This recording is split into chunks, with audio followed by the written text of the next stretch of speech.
యేసుక్రీస్తు వారు శరీరధారి అయిన దినముల్లో ఆయన రోదన, వేదన, కన్నీళ్ళు, భయభక్తులు ఇవన్నీ ఉండడం వల్ల అంగీకరించబడ్డాడు అనేటువంటిది ఒక విషయం ఉన్నది. ఇది కాంటెక్స్ట్ ఏంటంటే 5వ అధ్యాయం అంతా కూడా ఏం చెప్తున్నాడనంటే, ఇది ప్రధాన యాజకుడు అనేటువంటి అంశాన్ని లేవనెత్తి విషయాన్ని చెప్తున్నాడు. పాత నిబంధన ప్రకారంగా ఏం జరుగుతుంది అని అంటే, ప్రధాన యాజకుడు ఒక గొర్రెపిల్లను తీసుకుని వచ్చి, అంటే పాపి తీసుకొస్తాడు గొర్రెపిల్ల, నేను పాపం చేశాను అని దాన్ని అర్పణగా తీసుకొస్తాడు. ఆ అర్పణగా తీసుకొచ్చినటువంటి దాన్ని ప్రధాన యాజకుడు తీసుకువెళ్ళి పాపి ఎలాంటి వేదన చెందుతాడో, ఎలాంటి శిక్ష అనుభవిస్తాడో అదంతా కూడా ఇక్కడ గొర్రెపిల్ల అనుభవిస్తూ ఉంటుంది. ఇక్కడ అర్థం చేసుకోవాల్సిన విషయం ఏంటంటే, గొర్రెపిల్ల అక్కడ అనుభవిస్తూ ఉంటుంది. పాపి పాత నిబంధన కాలంలో ఎలాంటి వేదన అనుభవించాడు, తనకి ఏ శిక్ష తెలియదు.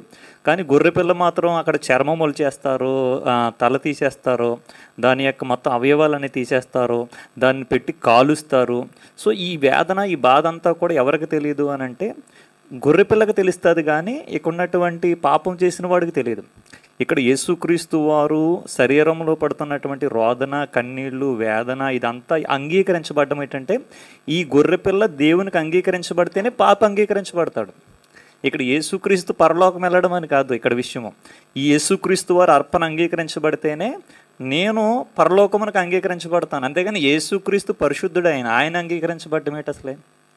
కనుక ఇది పాత నిబంధనలో ఉన్నటువంటి యాజక ధర్మాన్ని గురించి మాట్లాడుతూ, గొర్రెపిల్లగా యేసుక్రీస్తు వారు గొర్రెపిల్ల స్థానంలో యేసుక్రీస్తు ఇక్కడ ఉన్నాడు కాబట్టి ఆయన రోదన, వేదన అంతా ఏంటంటే ఒక పాపి పొందవలసిన దాన్ని అంతటినీ కూడా మరణం కానివ్వండి, పాపం కానివ్వండి, శాపం కానివ్వండి, ఎవ్రీథింగ్ యేసుక్రీస్తు వారు పొందుతున్నాడు. ఇది కాంటెక్స్ట్ ఇక్కడ.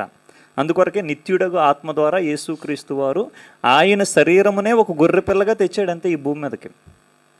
సో ఇది ఇక్కడ దీంట్లో అంగీకరించబడ్డాడనంటే ఆయన పాపం చేశాడు, లేదంటే పాపం చేయకుండా జీవించాడు, అంగీకరించబడ్డాడు, అది కాంటెక్స్ట్ కాదు. ఇది ప్రధాన యాజకుడు అనేటువంటి కాంటెక్స్ట్లో తీసుకొస్తూ చెప్తున్నటువంటి